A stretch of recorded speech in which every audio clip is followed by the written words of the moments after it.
Gubernur Papua Lukas NMB telah ditangkap KPK hari ini.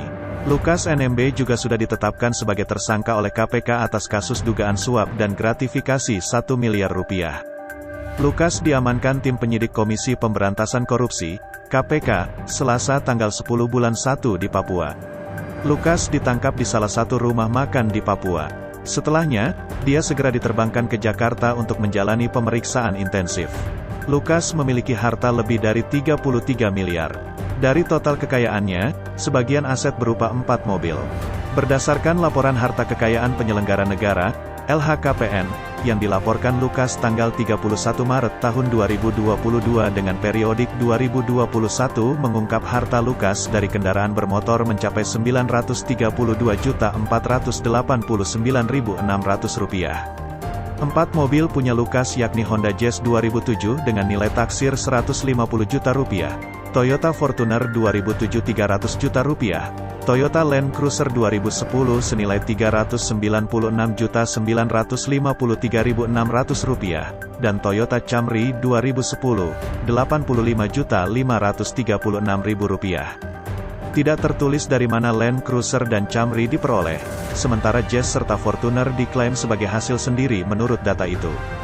Harta Lukas paling banyak dialokasikan ke kas dan setara kas dengan nilai hingga Rp17.985.213.707. Sementara tanah dan bangunan berjumlah Rp13.604.441. Berikutnya surat berharga milik Lukas memiliki taksiran nilai lebih dari 1,2 miliar. Lukas NMB saat ini sedang diproses hukum KPK lantaran diduga menerima suap dan gratifikasi senilai miliaran rupiah. Dia selama ini belum ditahan KPK lantaran selalu mangkir saat dipanggil penyidik. KPK baru menahan Direktur PT Tabi Bangun Papua, TBP, Rijatono Laka dalam kasus dugaan suap terkait dengan proyek infrastruktur di pemerintah Provinsi Papua. Sempat ada kericuhan dari aksi massa pendukung Lukas saat pria tersebut dibawa ke Jakarta dari Papua menggunakan pesawat. Mengenai gaji gubernur, wakil gubernur, dan kepala daerah sudah diatur dalam Keputusan Presiden Republik Indonesia Nomor 68 Tahun 2001 tentang perubahan atas Keputusan Presiden Nomor 168 Tahun 2000 tentang tunjangan jabatan bagi pejabat negara tertentu. Dalam aturan ini, diatur mengenai gaji pokok dari kepala daerah tingkat 1 atau gubernur sebesar Rp3 juta.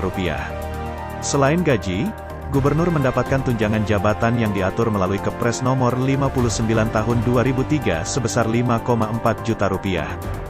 Dengan begitu, selaku gubernur Papua, Lukas NMB mendapatkan gaji sebesar Rp8,4 juta setiap bulannya. Akan tetapi, pejabat daerah tersebut masih mendapatkan fasilitas dinas berupa rumah hingga kendaraan.